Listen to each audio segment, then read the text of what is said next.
Welcome back.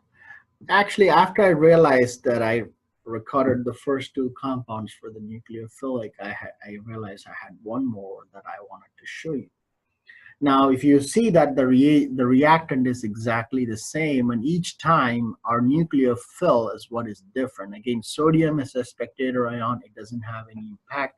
It's this that makes an impact. Now, what is RO minus? RO minus, well, R could be a metal, okay?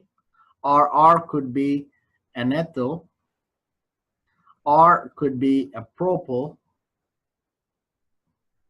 R could be a butyl, etc., etc. Okay, that's how we say that in organic chem. Okay, so for instance, let's say we are going to consider, instead of it being RO minus, what if I give you CH3O minus Na plus, and I give you the same exact, this is generic, okay? I don't want to use this. I just want to give you that, but I want to use this. Okay? So we have 1, 2, 3, 4 carbons. What we're going to do is, again, the O minus, what attacks, the negative attacks this carbon, and then the Br comes out. So what we essentially have is, we have our 4 to start with. The carbon count doesn't get disturbed at all, okay, in all of these 3 cases. You add the O, well, you have 1 dot here, right, for the carbon, so that's your dot, right? That's your CH3, right? Basically, right? You're connecting this carbon and this carbon through the O, right?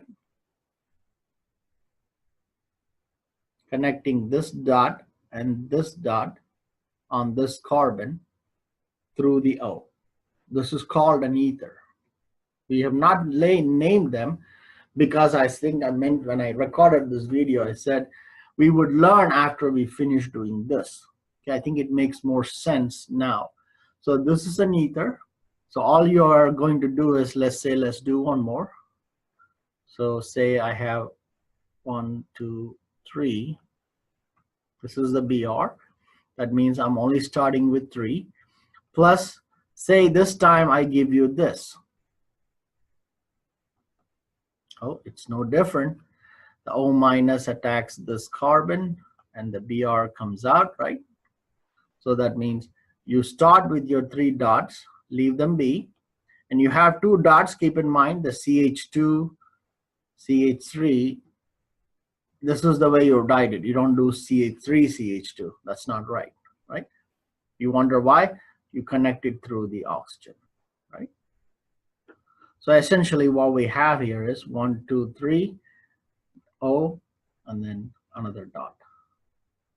Basically, if you want to do it this way, if you want to do it the way I've done here, then write it this way. It just, you cannot absolutely get it wrong. For me, I want you to get the product right as well. It's not just about, don't worry about naming this because we haven't learned this yet. We will learn it maybe after we finish this. Okay, so basically you're connecting 2 sets of carbons through an oxygen. Okay, do it exactly the way I've described it here, so there will be no confusion. If you don't, well, you're going to either have more carbons, less carbons, or you're just connecting the oxygen wherever you want. Neither of that is correct. All right. So that's all I want to say on the third nucleophilic reaction. That's it. Right. So stay tuned.